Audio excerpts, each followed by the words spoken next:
আমার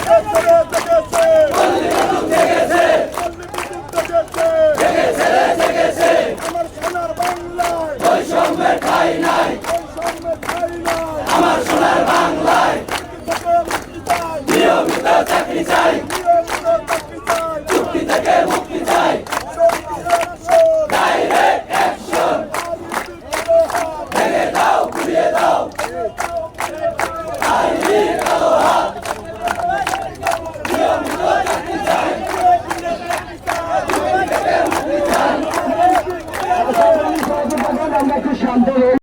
আমাদের মূল দাবি হচ্ছে আমরা চুক্তি থেকে মুক্তি চাই, চুক্তি থেকে মুক্তি চাই, নিয়মিত চাকরি চাই।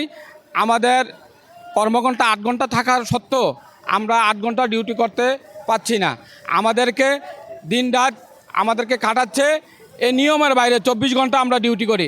এই ঝড় বৃষ্টি রোদে ভিজে আমরা যখন একটা লোক আমরা ক্লান্ত হই, কিন্তু তারপর দিন যখন আমরা অফিসে না যাই আমাদের হাজিরা নাই, আমাদের অ্যাবসেন্ট। প্রত্যেকটা মানুষেরই ফ্যামিলি আছে, প্রত্যেকটা মানুষ সুস্থ অসুস্থ হইতেই পারে। আমরা যখন লাইন শ্রমিক আমরা প্রতিনিয়ত আমরা খুঁটিতে ওঠে আমাদের লাইন শ্রমিক দুর্ভোগে, আমাদের লাইন শ্রমিক অ্যাক্সিডেন্ট করতেছে। দুর্ভাগ্য বিষয় হচ্ছে আমরা একটা লাইন শ্রমিক যখন অ্যাক্সিডেন্ট করি, একটা লাইন শ্রমিক যখন মারা যায়, আমাদের বাড়িতে যখন আমাদের লাশটা পাঠাবে সেই টাকাটা আমাদের বাড়ির থেকে দিতে হয়। যার ফলে আজকে আমরা এই শহীদ মিনারে দাঁড়িয়েছি। আমরা বাংলাদেশকে জানাতে চাই, আমরা এই আরবিকে জানাতে চাই, আমরা এই সব জনতাকে জানাতে চাই আমাদের যেই মুখ্য দাবি, আমাদের যেই অধিকার, সেই অধিকার আদায়ের জন্য আমরা আজকে রাজপথে দাঁড়িয়েছি। আমাদের দাবি একটাই, আমরা চুক্তি থেকে মুক্তি চাই, নিয়মিত চাকরি চাই। এবং আমরা যেই মালামাল দিয়ে আমরা কাজ করি, এই মালামাল হচ্ছে নিম্নমানের মালামাল, লো কোয়ালিটির মালামাল। যার ফলে আমরা একই কুড়িতে এমনও দিন যাচ্ছে 2 বার 3 বার করে আমরা অভিযোগ সারতেছি। কিন্তু যদি এই মালটুকু যদি আমাদের ভালো কোয়ালিটির মালামাল দিত আরবি, তাইলে আমরা এই পরিশ্রম থেকে আমরা স্বস্তি পেতাম। যাই হোক, আমার পল্লী বিদ্যুতায়ন বোর্ড এবং পল্লী বিদ্যুৎ সমিতি এই দুইটা প্রতিষ্ঠানকে জনগণের সেবার স্বার্থে আমরা একীভূতকরণ মানে এক হয়ে কাজ করার জন্য আমাদের দাবি। এটা হচ্ছে আমাদের প্রথম দাবি।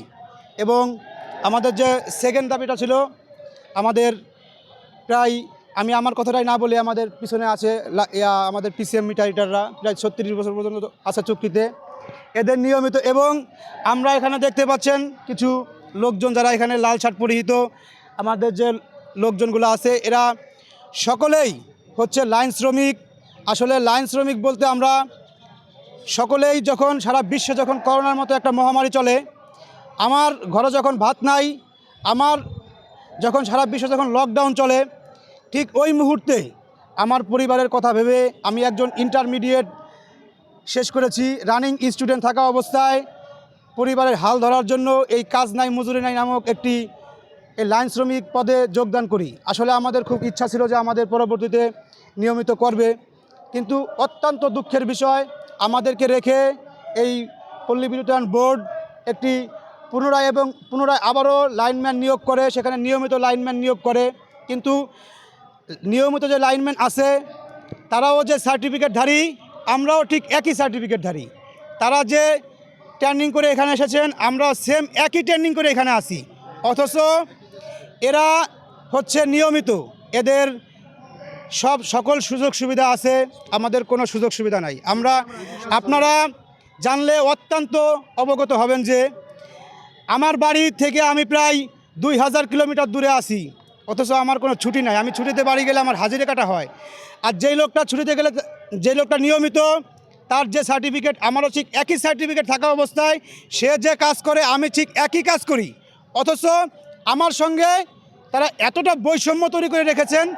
তাদের সকল কিছু আছে, আমাদের কিচ্ছু নাই। আমরা যেখানে বছরের মুসলমানদের 2টি ধর্মীয় সবচেয়ে বড় উৎসব, 2টি ঈদ হয়, যেই ঈদে আমাদের পরিবার, আমাদের বাবা মা, আমাদের ছেলে মেয়ে, বউ, আত্মীয় স্বজন আমাদের দিকে চেয়ে থাকেন যে আমাদের একটা লোক চাকরি করেন, হয়তো বা কিছু আমাদেরকে দিবে। আসলে অত্যন্ত দুঃখের সঙ্গে জানাই যে আমরা ঈদের বোনাসটাও পাই না।